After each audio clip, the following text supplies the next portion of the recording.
இதுதான் பார்த்தீங்கன்னா கம்போஸ்ட் பின்னு.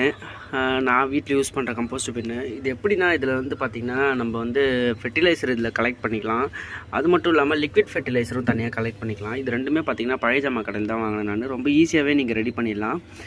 பார்த்திங்கன்னா நிறையாவே கிடைக்கும் உங்களுக்கு பழைய ஜாமான்களில். இது மாதிரி வாட்டர் கேனு, அப்புறம் வந்து கீழே வைக்கிற அந்த வாட்டர் கேன் கூட கிடைக்கும். இந்த டேப் மட்டும் சரியில்லைன்னா அது மட்டும் கொஞ்சம் நீங்கள் வாங்கி மாற்றிக்கோங்க. அதுக்கப்புறம் ஈஸியாகவே இதை ரெடி பண்ணிடலாம். எப்படின்னா, மேலே வந்து பார்த்திங்கன்னா கட் பண்ணிவிட்டு வந்து கிச்சன் வேஸ்ட்டு, எல்லா டைப் ஆஃப் கிச்சன் வேஸ்ட்டும் கொட்டலாம். நீங்கள் சிட்ரிக் ஃப்ரூட் மட்டும் கொஞ்சம் அவாய்ட் பண்ணிக்கோங்க.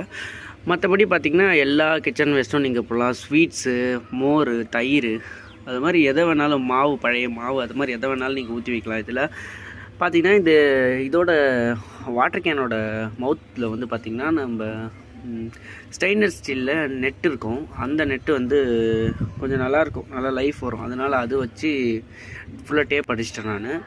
இது உள்ளார வந்து பார்த்திங்கன்னா ஒரு நல்லா ஓட்டையாக ஒரு சின்ன கப்பு என்ன பண்ணிட்டேன், இன்வெர்ட்டடாக கவுத்தி வச்சிட்டேன்.